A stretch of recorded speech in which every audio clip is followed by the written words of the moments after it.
हाँ तो बच्चों, welcome to my channel Anil tutorial classes. आज हम लोग बायोलॉजी के ही अगले वीडियो को लेकर आए हैं, जिसमें हम लोग लेसन 4 जो कि नियंत्रण और समन्वय चैप्टर के नाम से जाना जाता है। नियंत्रण और समन्वय चैप्टर के नाम से जाना जाता है। इस नियंत्रण और समन्वय चैप्टर के जितने भी इंपॉर्टेंट ऑब्जेक्टिव है, सबको आज हम लोग इसी एक वीडियो में देखने वाले हैं। इस चैप्टर का पूरा एनालिसिस इसमें किया गया है। जो जो इम्पोर्टेंट क्वेश्चंस हैं सबको ईयर वाइज जो पूछा गया है उसको छांट करके लिखा गया है, और सभी क्वेश्चन के साथ मैंने ईयर लिखने की कोशिश की है। लेकिन इस वीडियो में कुछ मिस्टेक हो गया कि जो हम ईयर है वो हर बार में नहीं लिख पाए हैं, क्योंकि जो क्वेश्चन है वो ज्यादा हो गया। इसलिए सबसे क्वेश्चन की संख्या लगभग 50 से 51 हो गई। ये ऑब्जेक्टिव समय टाइप में ज्यादा लग गया, इसीलिए हम ईयर नहीं लिख पाए हैं। तो हम ईयर मेंशन करने की कोशिश करेंगे, और हो सके तो इस वीडियो को आप पूरी तरह ध्यान से देखिए। अच्छा लगे तो लाइक सब्सक्राइब दोनों कर दीजिए, बेल आइकन भी दबा दीजिए ताकि हमारा नोटिफिकेशन आपके पास पहुंचे। तो बच्चों, हम आपसे यह कहना चाह रहे हैं कि ये जो वीडियो है जिसमें हम लेसन 4 नियंत्रण और समन्वय, जो कि हमारे बीटीसी का चैप्टर 2 है, जिसका क ख ग करके बना हुआ है चैप्टर में, तो इसमें आज हम लोग जंतु के बारे में, पादप के बारे में और कुछ हार्मोन्स के बारे में सभी चीजों को बेहतर तरीके से समझने की कोशिश करेंगे। और जो वीडियो है उसको आप पूरी तरह से देखिएगा, स्किप बिल्कुल मत करिएगा, नहीं तो जो इम्पोर्टेंट क्वेश्चन है वो आपकी समझ से बाहर हो जाएगा। और इसी में हम कुछ लॉन्ग क्वेश्चन भी समझाने की कोशिश करेंगे। हालांकि लॉन्ग क्वेश्चन की तैयारी इसमें नहीं हो पाएगी, क्योंकि जो वीडियो है काफी लंबा होने वाला है। चलिए अब हम लोग अपने क्वेश्चन को देखते हैं कि मेरा पहला क्वेश्चन क्या कह रहा है।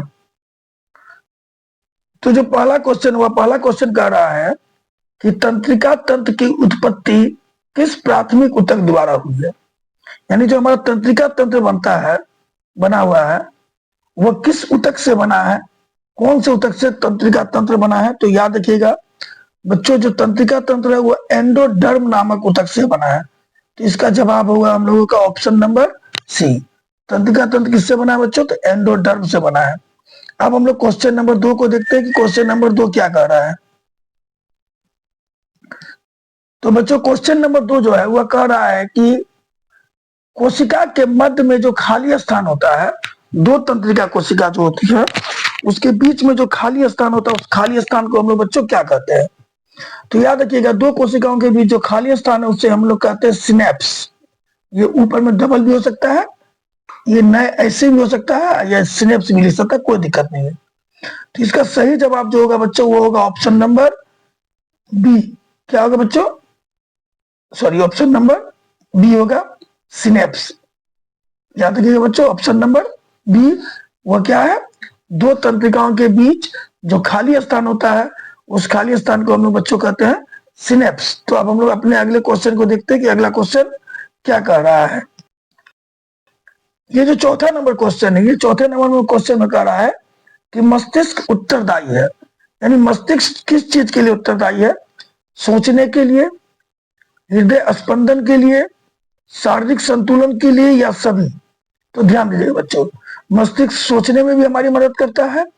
हार्ट बीट जो है, हृदय स्पंदन जो है वह भी मस्तिष्क पर डिपेंड करता है। आप अगर ज्यादा टेंशन लीजिएगा तो देखिएगा हार्ट बीट बढ़ जाएगा। कहीं ना कहीं हृदय स्पंदन भी मस्तिष्क पर निर्भर करता है। शरीर का संतुलन मस्तिष्क बना के रखता है। यानी इसका सही जवाब होगा वो होगा ऑप्शन नंबर डी। क्या होगा बच्चों? सभी। यानी सोचने में भी, हृदय स्पंदन में भी, और शरीर के संतुलन में भी। तो इस प्रकार हम लोगों का जो तीसरा क्वेश्चन हुआ उसका जवाब हो गया आंसर, क्वेश्चन नंबर आंसर हो गया इसका डी नंबर बच्चों, याद रखिएगा।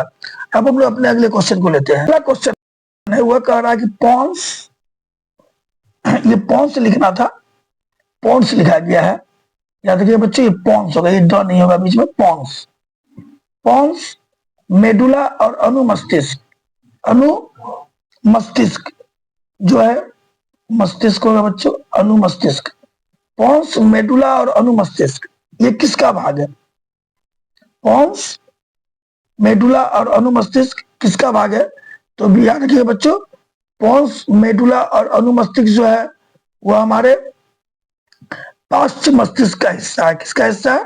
पाश्च मस्तिष्क। तो इसका ऑप्शन नंबर सी सही होगा, पाश्च मस्तिष्क। तो 4 नंबर समझ में आ गया।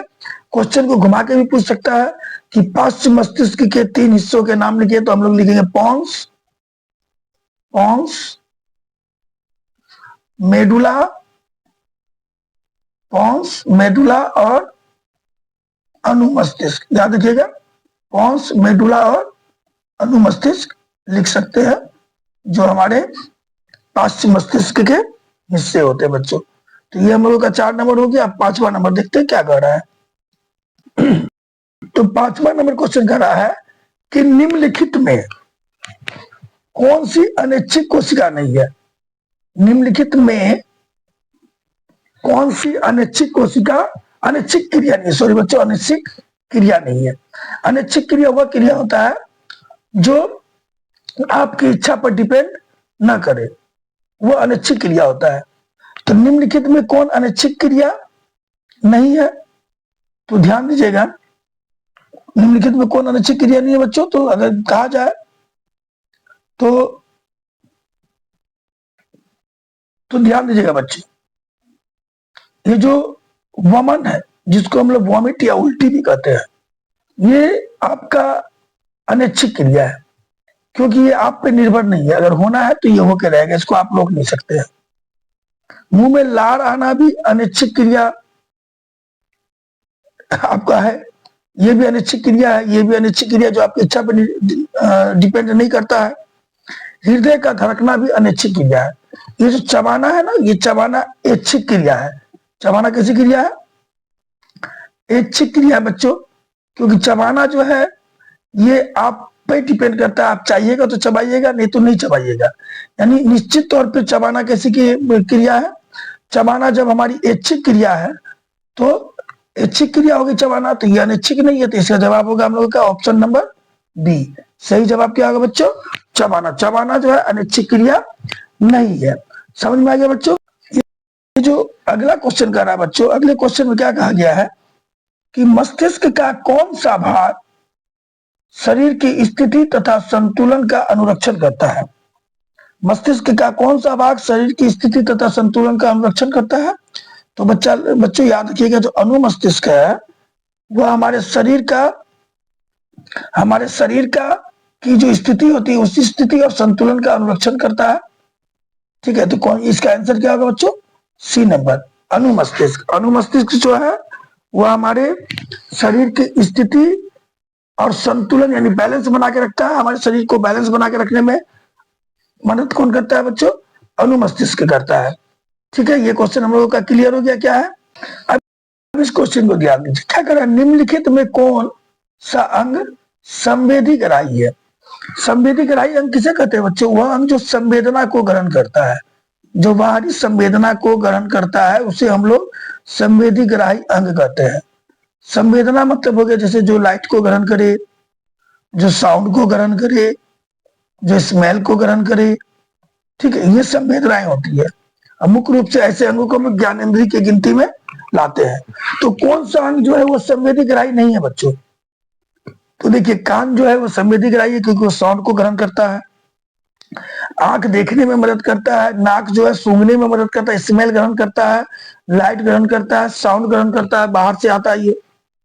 नाक स्मेल, आंख लाइट और कान साउंड को ग्रहण करता है। तो कौन सा अंग है जो संवेदनाओं को ग्रहण नहीं करता? तो ये दिमाग जो है संवेदनाओं को ग्रहण नहीं करता। तो जो हमारा सही जवाब होगा वो होगा डी नंबर बच्चों, कि जो दिमाग है वह संवेदी ग्राही अंग नहीं है। ठीक है, बहुत इंपॉर्टेंट क्वेश्चन है बच्चों ये। और ये क्वेश्चन जो है कुछ क्वेश्चन में हम भूल गए ईयर बोलना, तो याद रखिएगा, ये जो क्वेश्चन है 2019 में पूछा गया। सारे के सारे क्वेश्चन बच्चों पूछे गए हैं। ईयर बताना मिस्टेक हो गया, नहीं बता पाया, लेकिन फिर भी इसको हम बताने की कोशिश कर रहे हैं कौन कौन सा किस ईयर में पूछा गया। लेकिन जो भी क्वेश्चन हम पढ़ा रहे हैं वो समझ के रखिए कि वो पूछा गया क्वेश्चन ही है। इस क्वेश्चन को देखिए बच्चे, मेरुरज्जु निकलता है, कहां से निकलता है मेरुरज्जु? क्वेश्चन पूछा गया मेरुरज्जु कहां से निकलता है? प्रमस्तिष्क से, अनुमस्तिष्क से, पोन्स से या मेडुला से? तो बच्चों याद रखिएगा, जो इसका सही जवाब होगा वो होगा कि अनुमस्तिष्क जो है वो हमारा निकलता है मेडुला से, सॉरी मेरुरज्जु जो है वो हमारा निकलता है मेडुला से, तो इसका जवाब होगा डी नंबर। जवाब क्या होगा बच्चों? D number. मेरुरज्जु कहां से निकलता है बच्चों? तो मेडुला से निकलता है मेरुरज्जु। इस चीज को आप लोग याद रखिएगा। तो बच्चों ये 9 नंबर क्वेश्चन क्या कर रहा है, इस पे गौर करते हैं। 9 नंबर जो क्वेश्चन वो कह रहा है कि दो न्यूरॉन के संपर्क बिंदु को क्या कहते हैं? तो याद रखिएगा ऑप्शन जो हमारे पास दिया हुआ है, सिनेप्स, लिगामेंट, मेनेंजिस, एक्सॉन। तो इसका जो सही जवाब होगा बच्चों, जो दो न्यूरॉन होते हैं उसके संपर्क बिंदु को हम लोग कहते हैं सिनेप्स। तो ऑप्शन ए हमारा बिल्कुल सही है। ठीक है, अब अपने अगले क्वेश्चन को लेते हैं। जो अगला क्वेश्चन है वो क्या कह रहा है, शरीर का संतुलन बनाए रखना है। शरीर का संतुलन बनाए रखता है होगा बच्चों, रखना नहीं, रखता है। कौन रखता है? शरीर का संतुलन बना के कौन रखता है? तो याद रखिएगा शरीर का संतुलन बना के रखता है सेरिबेलम। कौन बना के रखता है शरीर का संतुलन? सेरिबेलम बना के रखता है, जो कि हमारे अनुमस्तिष्क का ही एक हिस्सा है। इसके पहले क्वेश्चन हम लोग देखे थे कि शरीर का संतुलन जो है कौन बना के रखता है? तो शरीर का संतुलन और स्थिति को बनाए रखने में किसका रोल है? अनुमस्तिष्क का रोल है बच्चों, अनुमस्तिष्क का।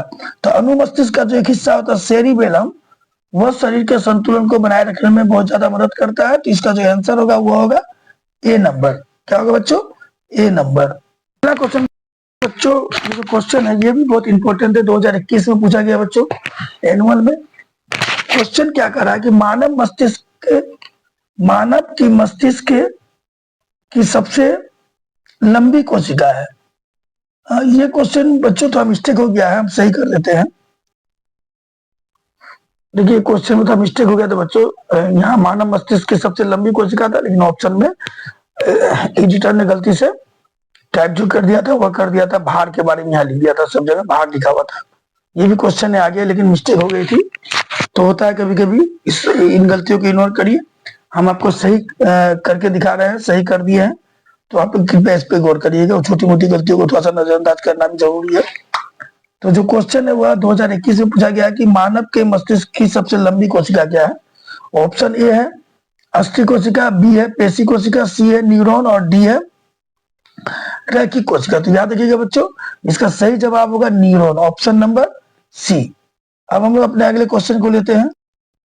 ये जो अगला क्वेश्चन है ये पूछा गया है 2022 में। 2022 का एनुअल में ये क्वेश्चन पूछा गया है। कहता है कि तंत्रिका तंत्र की रचनात्मक और क्रियात्मक इकाई को क्या कहते हैं? तो याद रखिए तंत्रिका तंत्र की रचनात्मक और क्रियात्मक इकाई न्यूरॉन है बच्चों। तो इसका ऑप्शन नंबर ए मेरा बिल्कुल सही होगा, न्यूरॉन है। इस चीज को याद रखिएगा। एक और क्वेश्चन था जो एडिटिंग में गलत हो गया था, वो क्वेश्चन क्या था बच्चों? तो हम वो लिख देते हैं।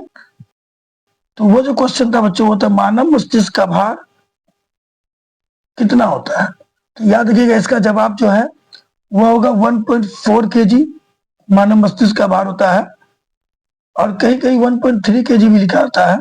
तो याद रखिए मूल जवाब जो होगा 1.4 kg, यानी मनुष्य का जो मस्तिष्क है उसका वजन 1300 ग्राम से 1400 ग्राम के बीच होता है, यानी 1.4 kg से 1.3 kg के बीच होता है। तो आपका जो ये क्वेश्चन पूछा गया था 2022 में, ठीक है बच्चों, उसमें ऑप्शन दिया हुआ था 1.4, तो हम लोग 1.4 ही जवाब देंगे कि मानव मस्तिष्क का भार कितना होता है बच्चों?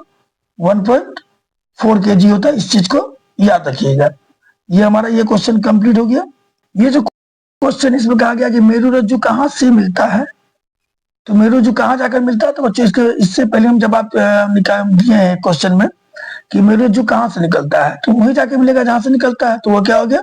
मेडुला। तो इसका आंसर होगा बी नंबर। और ये जो क्वेश्चन ये भी 2022 का कंपार्टमेंटल में पूछा गया, 2022 में कंपार्टमेंटल में ये क्वेश्चन पूछा गया। ये भी इंपॉर्टेंट क्वेश्चन है बच्चों।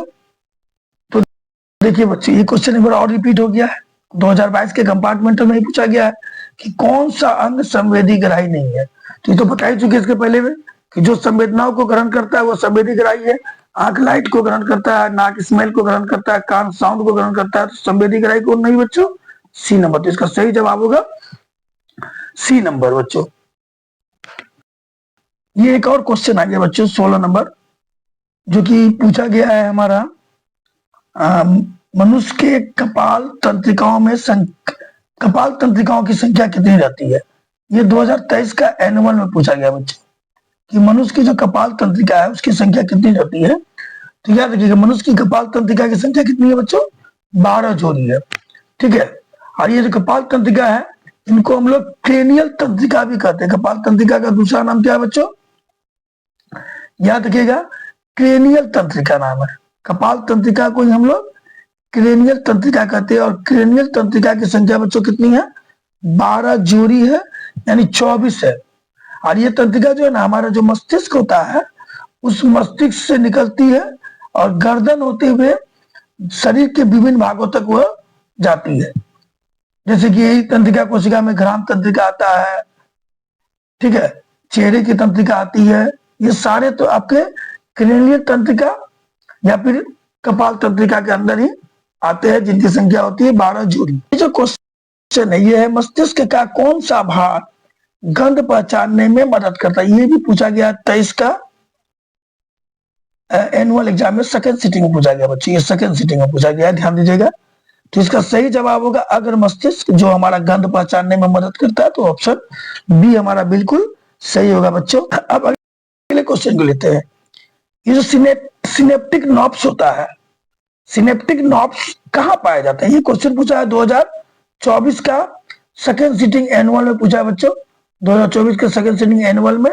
तो याद रखिएगा, सिनेप्टिक नॉब्स जो है वो हमारा न्यूरॉन में पाया जाता है। अंडाशय, मस्तिष्क और बीज में इसका कोई रोल नहीं है, ये न्यूरॉन में पाया जाता है।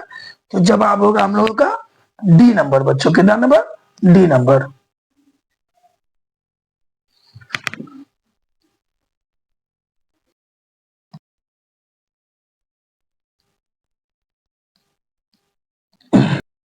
अब इस क्वेश्चन को हम लोग देखते हैं बच्चों। क्वेश्चन क्या कह रहा है कि ऑक्सीन क्या है। ये जो ऑक्सीन होता है, ऑक्सीन क्या होता है, तो याद रखिएगा ऑक्सीन एक हार्मोन है, ये एक पादप हार्मोन है ऑक्सीन। ऑक्सीन कैसा हार्मोन है बच्चों, पादप हार्मोन। तो इसका सही जवाब होगा ऑप्शन ए कि ऑक्सीन क्या है, हार्मोन है। ये क्वेश्चन देख लीजिए 2016 में और 23 में पूछा है। इसके पहले वाला पूछा था 16 में ही, देखिए उल्टा कर दिया है। पादप हार्मोन का उदाहरण कौन है, अभी हमने पूछा कि ऑक्सीन क्या है, तो हमने पढ़ा है कि ऑक्सीन पादप हार्मोन है। यहाँ पूछा पादप हार्मोन का उदाहरण क्या है, तो ऑक्सीन पादप हार्मोन का उदाहरण है। क्या है बच्चों, तो ऑक्सीन जो है वह पादप हार्मोन का उदाहरण है। तो ऑप्शन नंबर सी हमारा बिल्कुल सही होगा कि पादप हार्मोन का उदाहरण क्या है बच्चों, ऑक्सीन है। ठीक है, तो आप लोग का क्लियर हो गया कि ऑक्सीन क्या है, पादप हार्मोन का उदाहरण है बच्चों। अब हम लोग आगे देखते हैं अगला वीडियो, अगला क्वेश्चन क्या कह रहा है। जो अगला क्वेश्चन है ये भी क्वेश्चन उसी पादप हार्मोन से संबंधित है कि जिबरेलिन क्या है बच्चों। तो याद रखिएगा जिबरेलिन भी एक हार्मोन है, और वो कैसा हार्मोन है बच्चों, पादप हार्मोन है। तो इसका जवाब होगा ऑप्शन नंबर ए, जिबरेलिन क्या है, हार्मोन है। कैसा हार्मोन है पूछा जाए तो जवाब देंगे हम लोग कि जिबरेलिन एक पादप हार्मोन है। ये बच्चे, ये जो क्वेश्चन कर रहा है ये भी उसी पादप हार्मोन से संबंधित है कि कौन सा पादप हार्मोन पत्ती के मुरझाने में या मुरझाने के लिए उत्तरदायी है या पत्ती को मुरझाने में मदद करता है, ऑक्सिन, साइटोकाइनिन, एब्सिसिक एसिड या जिबरेलिन। तो याद रखिएगा एब्सिसिक एसिड जो है वो पत्तियों के मुरझाने में मदद करता है। तो इसका जो सही जवाब होगा वो ऑप्शन नंबर सी होगा बच्चों, एब्सिसिक एसिड। अब हम लोग अपने अगले क्वेश्चन को देखते हैं कि अगला क्वेश्चन क्या कह रहा है। अब अगला जो क्वेश्चन है, पौधे में पाया जाने वाला वृद्धि हार्मोन निम्न में से कौन सा है, जिब्रेलिन, एड्रिनलिन, इंसुलिन या थायरोक्सिन। याद रखिए बच्चों ये तीनों जो है ना ये मानव हार्मोन है, ये पादप हार्मोन नहीं, ये मनुष्य में होता है, इसलिए तो जवाब होगा ही नहीं। इसका सही जवाब होगा जिब्रेलिन। ऑप्शन नंबर ए हमारा बिल्कुल सही होगा। अब हम लोग अपने अगले क्वेश्चन को ले रहे हैं। ये क्वेश्चन जो है पादप हार्मोन साइटोकाइनिन किसमें सहायक होता है। तो ऑप्शन नंबर ए में दिया है प्रारोग के अग्रभाग की लंबाई में वृद्धि के लिए, यानी तने के अग्रभाग की लंबाई में वृद्धि के लिए, तने की वृद्धि के लिए, प्रारोग तने के ऊपर वाले भाग को कहते हैं, तने की वृद्धि के लिए और पादप का प्रकाश की ओर मुड़ने के लिए।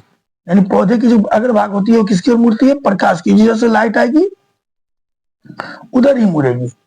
तो याद रखिएगा साइटोकाइनिन जो है ना वो मुख्य रूप से तने शीर्ष भाग में होता है जो पौधे को प्रकाश की ओर मोड़ने में मदद करता है। तो इसका सही जवाब होगा सभी, क्योंकि ये तीनों काम करता है। परागणों के अग्रभाग की लंबाई में भी वृद्धि करता है, इसके अलावा वह तने में भी वृद्धि करता है और पादप का प्रकाश की ओर मुड़ने में भी मदद करता है। तो तीनों इसका जवाब होगा, तो हम जवाब देंगे डी। और ये क्वेश्चन पूछा 2018 में। अब ये क्वेश्चन जो है जड़ का अधोगामी वृद्धि है, ये 2018 में पूछा गया बोर्ड एग्जाम के एनुअल में। तो जड़ का अधोगामी, अधोगामी तो आप देखते होंगे कि जो कोई एक पौधा होता है उसकी जो जड़ होती है वो नीचे की ओर विकसित होती है, नीचे की ओर बढ़ता है। और तना जो है जो ऊपर वाला भाग है वो हमेशा प्रकाश की ओर बढ़ता है। तो जड़ की जो वृद्धि है नीचे की ओर है और इस वृद्धि को हम लोग क्या कहते हैं, अधोगामी वृद्धि कहते हैं। क्या कहते हैं बच्चों, अधोगामी वृद्धि। जब नीचे की ओर बढ़ता है अधोगामी, उसको हम लोग कहते हैं ऊपरीगामी। ऊपरीगामी वृद्धि जो है बच्चों वह सूर्य के द्वारा प्रकाश अनुवर्तन होता है। और अधोगामी वृद्धि जो है वह नीचे की ओर होता है। और नीचे की ओर कौन सा बल लगता है, तो गुरुत्वाकर्षण बल लगता है। तो ये होगा इसका जवाब गुरुत्व अनुवर्तन। क्या होगा जवाब बच्चों इसका, गुरुत्व अनुवर्तन। तो ऑप्शन नंबर हमारा बी बिल्कुल सही होगा कि पौधे में या जड़ में जो अधोगामी वृद्धि होती है उसमें कौन जिम्मेवार होता है, तो उसमें जिम्मेवार होता है गुरुत्व अनुवर्तन कह सकते हैं हम लोग, या गुरुत्व अनुकर्षण नहीं होगा, अनुवर्तन होगा बच्चों, गुरुत्व अनुवर्तन, गुरुत्व अनुवर्तन होगा। ठीक है बच्चों, अब अगले क्वेश्चन को देखते हैं। बोलता है इनमें से कौन सा पादप हार्मोन है। तो याद रखिएगा बच्चों, इंसुलिन, थायरोक्सिन, एस्ट्रोजन, ये जो है मानव हार्मोन है। तो पादप हार्मोन इनमें कौन है, साइटोकाइनिन। तो ऑप्शन नंबर डी हमारा बिल्कुल सही होगा कि साइटोकाइनिन जो है वो पादप हार्मोन है। अब ये जो क्वेश्चन है, ये क्वेश्चन पूछा है 2021 में और 2023 में कि निम्न में कौन पादप हार्मोन नहीं है। तो हम लोग पर जानते हैं एथिलीन है, फल पकाने वाला हार्मोन है। साइटोकाइनिन तो पढ़ ही रहे कि पादप हार्मोन है। ऑक्सिन भी पादप हार्मोन है। तो कौन सा इसमें पादप हार्मोन नहीं है बच्चों, तो याद रखिएगा ऑक्सीटोसिन पादप हार्मोन नहीं है। तो इसका सही जवाब होगा डी नंबर, क्या ऑक्सीटोसिन जो है वो पादप हार्मोन नहीं है। समझे बच्चों। ये जो क्वेश्चन है बच्चों 28 नंबर क्वेश्चन, ये क्वेश्चन बीजांड की ओर पराग नालिका की वृद्धि का कारण होता है। इस चारों में कौन सा है जो बीजांड की ओर और पराग नालिका की वृद्धि का कारण होता है। और ये क्वेश्चन पूछा गया 2021 में। तो याद रखिएगा इसका सही आंसर होगा कैमेटोट्रापिज्म। क्या होगा बच्चों, कैमेटोट्रापिज्म। तो ऑप्शन नंबर जो हमारा बी है वो बिल्कुल सही है। अगला क्वेश्चन जो है वह लेटेक्स सामान्यतः कहाँ पाया जाता है। और ये क्वेश्चन पूछा है 2023 का एनुअल में। देखिए कल के वीडियो में भी हम इस चीज का जिक्र किए थे कि बहुत सारे पौधे ऐसे होते हैं जिनकी पत्तियों को अगर हम तोड़ते हैं, या जिनके जो फूल होते हैं, फ्लावर्स होते हैं, उनको अगर हम लोग उनके डंठल को तोड़ते हैं तो हम लोगों को वहां से व्हाइट कलर का दूध गिरता हुआ नजर आता है। इसी व्हाइट कलर के दूध को हम लोग कहते हैं लेटेक्स, जो पत्ती और डंठल को तोड़ने पे गिरता है, इसे हम लोग कहते हैं लेटेक्स कहते हैं। तो याद रखिएगा लेटेक्स पीपल के पत्ते को भी तोड़ने पे प्राप्त होता है। उसका पीला कनेर, जो कनेर का फूल होता है बच्चों, पीला कनेर, उसके पीले कनेर के फूल से भी हम लोगों को लेटेक्स प्राप्त होता है। कनेर, पीला कनेर, कनेर तो जानते होंगे आप लोग बच्चों, जो पीला रंग का कनेर होता है उसके फूल से भी हम लोगों को लेटेक्स प्राप्त होता है। बरगद से भी लेटेक्स प्राप्त होता है। यानी इसका सही जवाब होगा ऑप्शन नंबर डी। क्या होगा, ऑप्शन नंबर डी बिल्कुल सही होगा। अब इस क्वेश्चन को देखते हैं बच्चों। ये जो क्वेश्चन है, ये क्वेश्चन बोला गया फल पकाने वाला जो हार्मोन है वो क्या होता है। तो याद रखिएगा बच्चों, फल को पकाने में जो मदद करता है उसका नाम है एथिलीन। क्या है बच्चों, एथिलीन। तो इसका सही जवाब होगा ऑप्शन नंबर ए। ये क्वेश्चन 2023 के बोर्ड में पूछा गया। तो इसका जितने भी इंपॉर्टेंट क्वेश्चन है मैंने सबको कलेक्ट करने की कोशिश की है। आज थोड़ा सा देख रहे हैं कि जो टाइप करते तो उनसे मिस्टेक ज्यादा हुई है, इसके लिए हम क्षमा चाहते हैं बच्चों। लेकिन जो भी क्वेश्चन है उसको आप समझ लीजिए और समझने के बाद बनाइए इसका जो आपको परीक्षा में, जब परीक्षा हॉल में बैठिएगा तब आपको पता चलेगा कि मेरे द्वारा क्या बताया गया था। इस क्वेश्चन को देखिए बच्चों, ये क्वेश्चन है पत्ती का मुरझाना पादप के किस हार्मोन के कारण होता है? ये क्वेश्चन पूछा गया 2024 के बोर्ड एग्जाम में। पत्ती का मुरझाना किस, लास्ट ईयर ये क्वेश्चन पूछा गया है। तो देखिए पत्ती का जो मुरझाना है वह डिपेंड करता है एब्सिसिक एसिड अम्ल पे। किस पे? एब्सिसिक अम्ल पे डिपेंड करता है। तो इसका सही जवाब होगा एब्सिसिक अम्ल, बी नंबर बच्चों। देखिए एक साथ अगर हम लोग, बहुत वीडियो ऐसे आ रहे हैं आजकल यूट्यूब पे जिसमें हजार हजार ऑब्जेक्टिव एक एक दिन में पढ़ाया जा रहा है, तो भैया उतना ऑब्जेक्टिव एक साथ पढ़िएगा तो समझ में नहीं आएगा। इसीलिए हम पार्ट वाइज वीडियो बना रहे हैं ताकि 40 से 50 ऑब्जेक्टिव आपको एक दिन में पढ़ाया जा सके। 1500 ऑब्जेक्टिव अगर एक दिन में पढ़ेंगे तो हमारे माइंड से उतर जाएगा। ठीक है, तो देखिए एक सिंपल सा थ्योरी बता रहे हैं। जो डॉक्टर्स होते हैं वो एंटीबायोटिक का डोज जो बच्चों को देते हैं वो किस प्रकार देते हैं? मान लीजिए 10 टेबलेट का डोज है, वह क्या कहते हैं कि 5 आप सुबह खाइए, 5 आप शाम खाइए। वो तो ऐसा नहीं कहते कि 5 नहीं, 5 कहेंगे तो मरी जाएंगे। 1 टेबलेट सुबह 1 टेबलेट शाम खाने के लिए कहते हैं। 5 दिन का डोज रहता है। अब बोलते हैं 5 दिन में आप ठीक हो जाइएगा। उनको मालूम है कि 10 टेबलेट खाइएगा तो आप ठीक हो जाइएगा। वो ऐसा क्यों नहीं करते कि 10 टेबलेट एक दिन में दे दे? अगर 10 टेबलेट एक दिन में दे दे तो बच्चे का क्या हाल होगा, समझ में आ रहा है ना? तो इसीलिए एक दिन में अगर हम 1000 या 500 ऑब्जेक्टिव्स को करेंगे तो भैया कुछ भी याद नहीं रहेगा। तो सिंपल सा पार्ट वाइज करिए और बेहतर तरीके से याद रहेगा, वह आपको समझ में भी आएगा। तो चलिए अब हम लोग अपने अगले क्वेश्चन को लेते हैं। ये क्वेश्चन पूछा गया है, बहुत ही इंपॉर्टेंट है बच्चों क्वेश्चन। ये 13 में पूछा गया है, अब 15 में पूछा गया, 16 में पूछा गया है।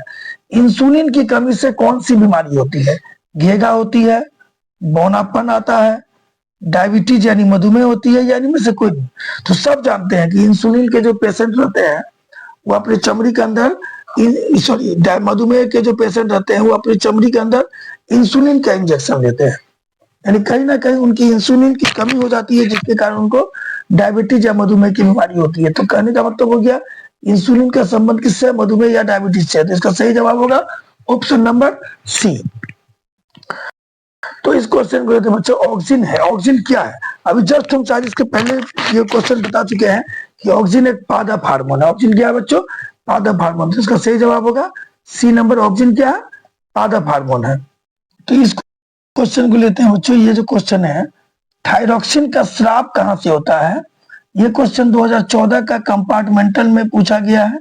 इसके बाद भी और कई बार पूछा गया। तो याद रखिएगा थायरॉक्सिन निकलता है थायराइड नामक अंतःस्रावी ग्रंथि से। थायराइड एक अंतःस्रावी ग्रंथि है, इससे थायरॉक्सिन निकलता है। तो इसका सही जवाब होगा बच्चों ऑप्शन नंबर ए। थायरॉक्सिन कहां से निकलता है बच्चों? तो थायरॉक्सिन निकलता है थायराइड नामक ग्रंथि से। ये जो अगला क्वेश्चन है, ये अगला क्वेश्चन क्या कर रहा है? मनुष्य के शरीर की सबसे बड़ी ग्रंथि कौन है? ये पूछा गया 16 में और 21 में। तो याद रखिएगा मनुष्य के शरीर की सबसे बड़ी ग्रंथि है यकृत, और यकृत को हम लोग बच्चों लीवर भी कहते हैं। मनुष्य की शरीर की सबसे बड़ी ग्रंथि का नाम क्या है बच्चों? यकृत, जिसे हम लोग लीवर के नाम से भी जानते हैं। ये हम लोगों का हो गया। ये क्वेश्चन जो बच्चों, अवटु ग्रंथि का थायरॉक्सिन हार्मोन बनने के लिए क्या आवश्यक है? यानी जो अवटु ग्रंथि है उसमें जो थायरॉक्सिन हार्मोन बनता है उसके लिए क्या जरूरी है? याद रखिएगा बच्चों, जो थायरॉक्सिन हार्मोन है वो थायरॉक्सिन हार्मोन बनता है आयोडीन से। किससे बनता है बच्चों? आयोडीन से। तो आयोडीन से थायरॉक्सिन हार्मोन बनता है। तो सही जवाब होगा आयोडीन। लेकिन जो ऑप्शन है उसमें आयोडीन मेरा है ही नहीं। क्या बच्चों? इसमें है सोडियम, क्लोरीन, फास्फोरस। तो आयोडीन है ही नहीं। तो इसका आंसर होगा कोई भी नहीं। तो डी नंबर। अगर आंसर आयोडीन दिया रहता तो हमारा आंसर क्या होता बच्चों? आयोडीन होता। तो बच्चों ये जो अगला क्वेश्चन, ये अगला क्वेश्चन क्या कर रहा है कि हमारे शरीर में कौन सा हार्मोन कार्बोहाइड्रेट, प्रोटीन तथा वसा के उपापचय का नियंत्रण करता है? यानी हमारे शरीर में कौन सा हार्मोन है जो कार्बोहाइड्रेट, प्रोटीन और वसा का उपापचय का नियंत्रण करता है, यानी उसके ऑक्सीकरण को नियंत्रित करता है? कौन सा है बच्चों? तो याद रखिएगा हमारे शरीर में जो थायरॉक्सिन नामक हार्मोन होता है, यही थायरॉक्सिन नामक हार्मोन जो है वो कार्बोहाइड्रेट, प्रोटीन तथा वसा के उपापचय को नियंत्रित करता है। तो जो सही जवाब होगा वह होगा ऑप्शन नंबर बी। क्या? कि थायरॉक्सिन कार्बोहाइड्रेट, प्रोटीन तथा वसा के उपापचय को क्या करता है बच्चों? नियंत्रित करता है। देखिए ये क्वेश्चन है, एड्रिनलिन हार्मोन स्रावित होता है, कहां से स्रावित होता है? एड्रिनलिन हार्मोन कहां से निकलता है बच्चों? ऑप्शन दिया थाइमस ग्रंथि से, प्यूस ग्रंथि से, हाइपोथैलेमस से, या फिर अधिवृक्क ग्रंथि से। ठीक है, इस चारों में कौन सा जवाब होगा हम लोगों का सही, इस चीज को देखते हैं हम लोग। तो इसका सही जवाब जो होगा वो होगा बच्चों अधिवृक्क ग्रंथि से। किस ग्रंथि से होता है? अधिवृक्क ग्रंथि से। तो इसका सही जवाब अधिवृक्क ग्रंथि होगा। आंसर होगा हम लोगों का ऑप्शन नंबर डी, बिल्कुल सही होगा। ये क्वेश्चन कर रहा है कि कौन अंतःस्रावी और बाह्य ग्रंथि एक जैसा काम नहीं करता है। यहाँ पर ऑप्शन दिया गया हम लोगों को अग्न्याशय, पीयूष, अंडाशय और वृषण। तो बच्चों इसका सही जवाब होगा पीयूष ग्रंथि। यह ग्रंथि जो है बी नंबर सही होगा, क्योंकि ये बाह्य ग्रंथि और अंतःस्रावी ग्रंथि की तरह काम नहीं करती है। ठीक है, पीयूष ग्रंथि बाकी सभी बाह्य से अंतःस्रावी ग्रंथि और बाह्य ग्रंथि की तरह ही काम करती है, लेकिन ये जो पीयूष ग्रंथि है वो अंतःस्रावी ग्रंथि या बाह्य ग्रंथि की तरह काम नहीं करती है बच्चों। ये जो क्वेश्चन है थायराइड ग्रंथि से कौन सा हार्मोन निकलता है, ये 2019 में पूछा गया बच्चों क्वेश्चन। तो थायराइड ग्रंथि से भी हम 2-4 बार पढ़ा चुके हैं कि थायराइड ग्रंथि से थायरोक्सिन हार्मोन निकलता है। तो इसका सही जवाब होगा ऑप्शन बी। और ये क्वेश्चन 2019 में ऑलरेडी पूछा गया है, और इसके पहले भी 1 या 2 बार इस क्वेश्चन को हम लोग जिक्र कर चुके हैं। अब ये क्वेश्चन को देखते बच्चों, ये क्वेश्चन क्या कह रहा है? ये क्वेश्चन कह रहा है कि निम्न में ये इनमें से कौन अंतःस्रावी ग्रंथि नहीं है? ऑप्शन है पिट्यूटरी, थायराइड, वृषण या यकृत। तो याद रखिएगा बच्चों, यकृत जो है वो अंतःस्रावी ग्रंथि की गिनती में नहीं आता है। और ये क्वेश्चन ऑलरेडी 2019 में और 2021 में पूछा गया है। बहुत ही इंपॉर्टेंट क्वेश्चन है। इसका सही जवाब होगा डी नंबर। क्या होगा बच्चों? D number. इस क्वेश्चन को देखिए, किसे रासायनिक दूत कहा गया है? रासायनिक दूत मतलब तो मैसेज ले जाने वाला, संवेदनाओं को ग्रहण करके मैसेज ले जाने वाला, या फिर एक चीज को दूसरे स्थान तक भेजने वाला, एक संदेश को दूसरे स्थान तक भेजने वाला, उसको दूत कहते हैं। ये क्वेश्चन 2021 में और 2022 दोनों में पूछा गया है कि रासायनिक दूत किसे कहते हैं बच्चों। तो याद रखिएगा, सिंपल सा जवाब है, रासायनिक दूत हार्मोन को कहते हैं। उद्दीपक है, पाचक रस है, आवेग है। तो ये तीनों नहीं होगा हम लोगों का। इसका सही जवाब होगा सी नंबर। रासायनिक दूत किसे कहा गया बच्चों? तो रासायनिक दूत कहा गया है हार्मोन को। ये क्वेश्चन है, निम्नलिखित में कौन सा हार्मोन है जो आपको पिट्यूटरी ग्रंथि से निकलता है बच्चों? किससे निकलता है? पिट्यूटरी ग्रंथि से। तो देखिएगा, पिट्यूटरी ग्रंथि से निकलता है वृद्धि हार्मोन, जो हमारे शरीर की लंबाई को नियंत्रित करता है, जिसकी कमी से क्रेटेनिज्म और जाइगेटिज्म जैसी बीमारी होती है। तो याद रखिएगा, वृद्धि हार्मोन पिट्यूटरी ग्रंथि से निकलता है। तो इसका सही जवाब होगा ऑप्शन नंबर ए। ये जो 44 नंबर क्वेश्चन है, ये भी एक इंपॉर्टेंट क्वेश्चन है कि किशोरावस्था में होने वाले शारीरिक परिवर्तन के लिए कौन जिम्मेवार है? ध्यान दीजिएगा, जो मनुष्य में किशोरावस्था में शारीरिक परिवर्तन होता है, वो लड़के में हो या लड़की में हो, उसके लिए जिम्मेवार कौन है? तो 100% जो उसके लिए जिम्मेवार होगा वो नर हार्मोन और मादा हार्मोन होगा। इस चीज को याद रखिएगा बच्चों, नर हार्मोन और मादा हार्मोन होगा। ठीक है, ये जो नर हार्मोन मादा हार्मोन होंगे, नर लड़कों में और मादा हार्मोन लड़कियों में जो शारीरिक परिवर्तन होता है उसके लिए जिम्मेवार होता है। और ये जो क्वेश्चन है बच्चों, ये क्वेश्चन पूछा गया है आप लोगों को 2021 में, 2022 में और 2024 में, इसलिए बहुत इंपॉर्टेंट क्वेश्चन की गिनती में आएगा। तो याद रखिएगा, नर हार्मोन जो है टेस्टोस्टेरोन जो है वो नर हार्मोन है, एस्ट्रोजन जो है वो मादा हार्मोन है, और थायरोक्सिन जो है नर और मादा दोनों में पाए जाते हैं। तो इसीलिए इसका सही जवाब जो होगा वो होगा ए और बी दोनों, क्योंकि लड़कों में टेस्टोस्टेरोन और मादा में एस्ट्रोजन, लड़कियों में एस्ट्रोजन जिम्मेवार होता है। इसके बाद लड़कियों में एक और हार्मोन होता है, याद रखिएगा, जिसका नाम है प्रोजेस्टेरॉन।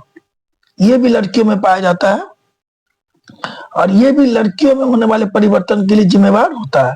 तो सही जवाब जो होगा, ये किशोरावस्था में होने वाले परिवर्तन के लिए कौन जिम्मेवार है लड़कों और लड़कियों में? तो टेस्टोस्टेरोन लड़कों में, एस्ट्रोजन लड़कियों में। तो यहाँ हमको तो लड़का लड़की नहीं बोला किशोरावस्था में जो परिवर्तन होता है उसके लिए कौन जिम्मेवार है। तो हम लोग डायरेक्ट जो लिखेंगे इसका आंसर वो लिखेंगे ए और बी दोनों। तो सही जवाब होगा ऑप्शन नंबर डी। ये जो क्वेश्चन है, रक्त में शर्करा की मात्रा को कौन नियंत्रित करता है बच्चों? रक्त में शर्करा की मात्रा को कौन नियंत्रित करता है? और ये क्वेश्चन पूछा गया 21 में और ये क्वेश्चन पूछा गया है 2024 में, दोनों में पूछा गया है। तो रक्त में शर्करा की मात्रा को कंट्रोल करता भैया, याद रखिएगा, इंसुलिन। तो आंसर नंबर हमारा डी बिल्कुल सही होगा बच्चों, ध्यान दीजिएगा इस चीज पे। ये जो क्वेश्चन है जो कि एंड्रोजन है, ये क्वेश्चन पूछा गया 21 में, 2021 में पूछा गया ये क्वेश्चन कि एंड्रोजन क्या है। तो भैया अब एंड्रोजन याद रखिएगा, एंड्रोजन नर हार्मोन होता है, ठीक है। तो इसका सही जवाब होगा ऑप्शन नंबर ए, एंड्रोजन क्या है बच्चों, तो एंड्रोजन है नर हार्मोन। अभी जस्ट बोले प्रोजेस्टेरोन और स्टेरोन मादा हार्मोन होता है। एंड्रोजन पाचक रस सही नहीं, एंजाइम भी नहीं है, तो सही जवाब होगा इसका हम लोगों का ऑप्शन नंबर ए, नर हार्मोन। अब इस क्वेश्चन को देखते हैं बच्चों। ये क्वेश्चन पूछा गया 2022 में कि बर्थ हार्मोन किसे कहा गया है। बर्थ हार्मोन किसे कहते हैं बच्चों को, याद रखिएगा, बर्थ हार्मोन किसे कहते हैं, तो बर्थ हार्मोन कहते हैं हम लोग ऑक्सीटोसिन को। किसे कहते हैं बच्चों, तो ऑक्सीटोसिन। ये बी नंबर हो गया, बर्थ हार्मोन कौन है, ऑक्सीटोसिन है बच्चों, बर्थ हार्मोन। तो समझ में आ गया बच्चों, बर्थ हार्मोन किसको कहा गया, ऑक्सीटोसिन को। क्यों कहा गया बर्थ हार्मोन, क्योंकि ये जो ऑक्सीटोसिन होता है ना, यह प्रसव यानी जब माँ बच्चे को जन्म देती है उसमें यह मदद करता है, और जो माँ बच्चे को स्तनपान कराती है उस स्तनपान में भी ऑक्सीटोसिन का मदद होता है, इसीलिए इसको हम लोग बर्थ हार्मोन के नाम से भी जानते हैं। ये जो अगला क्वेश्चन है बच्चों, कॉपर्स ल्यूटियम, ये कहां से निकलता है। ये भी क्वेश्चन पूछा गया 2022 का एनुअल में कि कॉपर्स ल्यूटियम कहां से स्रावित होता है, कहां से निकलता है। तो देखिए, कॉपर्स ल्यूटियम जो है ना, वो प्रोजेस्टेरोन नामक हार्मोन से स्रावित होता है, जो एक मादा हार्मोन है। प्रोजेस्टेरोन नामक हार्मोन कौन है, मादा हार्मोन है। ऐसी मादा हार्मोन से आपको कॉपर्स ल्यूटियम स्रावित होता है। अगर ये मादा हार्मोन निकलना बंद हो जाएगा तो कॉपर्स ल्यूटियम भी बंद हो जाता है, याद रखिए। तो इसका सही जवाब होगा ऑप्शन नंबर बी। ये जो क्वेश्चन है बच्चों, ये क्वेश्चन पूछा है आपको 2024 में, लास्ट ईयर ही पूछा गया है कि निम्न में कौन पुरुष हार्मोन है। तो हम लोग पढ़ते आ रहे हैं कि टेस्टोस्टेरोन जो है वो पुरुष हार्मोन है, तो इसका सही जवाब होगा सी नंबर। देखिए, पुरुष हार्मोन एक ही है, टेस्टोस्टेरोन, याद रखिएगा। तो इसका सही जवाब होगा ऑप्शन सी। और ये हार्मोन निकलता है हम लोगों का वृषण से। इस चीज को भी माइंड में रखिएगा कि पुरुष हार्मोन कहां से निकलता है, वृषण से निकलता है, समझे बच्चों। ये जो क्वेश्चन है बच्चों, ये क्वेश्चन पूछा गया है 2024 में। तो पूछा गया बच्चों 2024 में कि एंड्रोजन स्रावित होता है कहां से। तो याद रखिएगा, एंड्रोजन को स्रावित करने वाला जो हार्मोन है वह है क्या, हाँ, लेडिक हार्मोन। वो लेडिक हार्मोन है, और लेडिक हार्मोन हम लोगों को बनता है अंडाशय में। तो एंड्रोजन स्रावित होता है बच्चों अंडाशय से। तो इसका सही जवाब होगा ऑप्शन नंबर ए। अब अपना अगला क्वेश्चन देखते हैं। ये जो क्वेश्चन दिया है कि रुधिर चाप स्रावित होता है, ये क्वेश्चन पूछा गया है 2024 में ही कि रुधिर चाप जो है वह स्रावित होता है किसके द्वारा बच्चों, तो रुधिर चाप स्रावित होता है एड्रिनल द्वारा। किसके द्वारा, तो एड्रिनल द्वारा। तो इसका सही जवाब होगा डी नंबर के, रुधिर चाप एड्रिनल के द्वारा स्रावित होता है। इंपोर्टेंट क्वेश्चन है बच्चों, बहुत इंपॉर्टेंट है। अग्न्याशय से कौन सा हार्मोन स्रावित होता है, जो 2024 में पूछा गया है।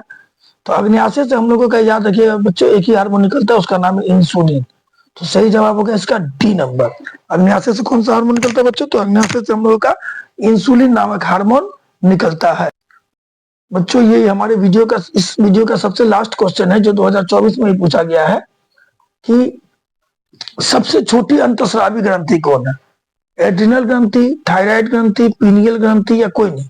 तो याद रखिए, सबसे छोटी जो हमारी अंतस्रावी ग्रंथि है उसका नाम है पीनियल ग्रंथि। तो सही जवाब होगा ऑप्शन नंबर सी बच्चों। तो इस प्रकार हमने आज लेसन नंबर 4 जो चैप्टर है उसके सभी 54 ऑब्जेक्टिव को मैंने किया। इसमें थोड़ा सा बच्चों ध्यान दीजिएगा कि थोड़ा टाइपिंग में गलत हो गया है, कुछ जगह जहां मैंने सुधार किया है तो उसको थोड़ा सा नजरअंदाज करिएगा। क्वेश्चन पे ध्यान दीजिएगा, मैंने ऑप्शन बता दिया है, जो ऑप्शन सही है उसको मैंने लिख दिया, जहां मिस्टेक था वहां सुधार भी कर दिया है। क्योंकि थोड़ा हड़बड़ में ये वीडियो बनाया है, कुछ काम था, व्यस्त थे, इसके कारण वीडियो सही ढंग से नहीं बना पाया। और हम एक ही चीज कहेंगे कि अभी बच्चे बहुत सारे वीडियोज आ रहे हैं लेकिन जो एक साथ कई भी ऑब्जेक्टिव क्वेश्चन, हजारों हजार क्वेश्चन एक साथ पढ़ाया जा रहा है, तो बच्चों वो क्वेश्चन याद कभी भी नहीं रहेगा। हम वीडियो के शुरू में मिडिल में ही बताए थे कि अगर डॉक्टर का गौर करिएगा तो जो एंटीबायोटिक डॉक्टर आपको देते हैं, वह 10 का अगर ग्रुप होता है कि 10 टेबलेट खाना है या 5 टेबलेट खाना है, तो वो डेली 10 या 5 खाने के लिए नहीं बोलते, वो सुबह एक शाम एक टेबलेट खाने के लिए बोलते हैं, जबकि वो जानते हैं कि 10 टेबलेट खाएंगे तो मेरी बीमारी ठीक हो जाएगी। फिर वो एक ही बार 10 खाने के लिए नहीं बोलते हैं, क्योंकि वो अगर आप एक साथ 10 खा लीजिएगा तो तबीयत ठीक होने के बदले और बिगड़ जाएगी।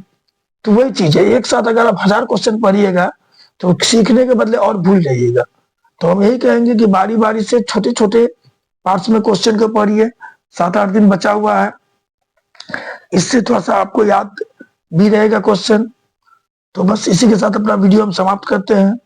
अगर अच्छा लगा हो तो लाइक और सब्सक्राइब कर दीजिएगा, क्योंकि लाइक और सब्सक्राइब करने से ना हमें पैसा मिलता है ना आपका पैसा लगता है।